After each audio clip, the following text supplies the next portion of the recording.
Problems. Some of the problems faced by incentive plan implementation are: the plans are complex. In a group incentive plan, the link between individual effort and earnings is broken, hence, the scheme is not effective.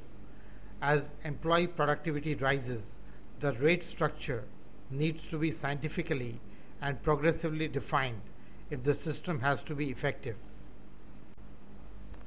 Precautions. Employee tendency to sacrifice quality for quantity should be avoided. Incentive systems should be periodically reviewed in the light of changing technology and working conditions. Safety regulations should not be disregarded in the drive to achieve higher productivity. Worker tendency to overwork to be avoided can cause jealousy and misunderstandings. Fairness and transparency should be maintained. Prerequisites. Proper organizational climate by adopting sound policies of recruitment, promotion, and training. Objectives of the schemes must be clear. Schemes should be implemented once production has reached 60% of capacity. Incentives should result in higher productivity and lower unit cost. The gains must be shared between employer and employee. The scheme should not be very costly to operate, should be based on work study. Work contents should have stabilized.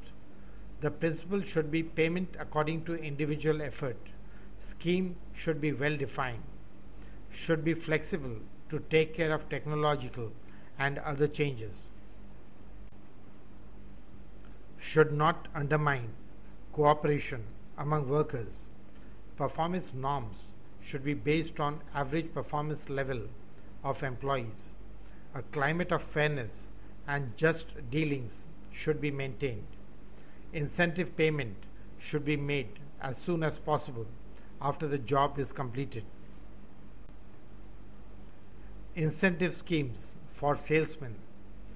These are paid in the form of sales commissions due to three factors: unsupervised nature of sales work, tradition in the market, assumption that incentives motivate salesmen. Salary systems for salesmen. Straight salary, fixed amount paid on weekly or monthly basis. Straight commission, payment made as a commission against results only. Combination of salary and commission, a fixed component assuring minimum earnings, and incentive component based on sales. Salary plus commission, all earnings linked to actual sales. To tide over period when there are no sales, salesperson can draw an amount which is adjusted against future commission earnings. Commission plus bonus, the commission is enhanced with a bonus for certain slow moving items. Incentives for management employees. Management staff are paid bonuses linked to corporate performance. It is difficult to link individual performance with corporate results. Managers higher in the hierarchy receive larger amounts in bonuses compared to those at lower levels. When to use the time rate. The unit of output is difficult to measure. Employees have little control over quantity of output. No direct and clear relationship between effort and output. Delays in work frequent and not in the employee's control. Quality is primary consideration. Precise advanced knowledge of unit labor cost not required. When to use output basis. Unit of output can be measured clear relationship between employee effort and quantity of output, standardized job, regular workflow, few delays, quantity more important than quality, unit labor cost should be defined.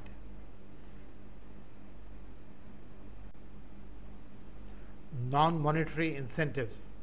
Incentives can meet non-monetary needs such as need for affiliation, social needs, need to communicate and relate to others, need for status, well-appointed office, job title, own secretary, need for power, administrative and leadership responsibilities. Praise and recognition. Recognition of seniority, safety awards for safety conscious people, participation in complex projects. Cafeteria style compensation. Employees are allowed to choose from a range of benefits, some payable in the short term, some accruing in the long term. Younger employees choose short term benefits that give more cash on hand. Older employees prefer long term benefits such as insurance, provident fund, and pension benefits.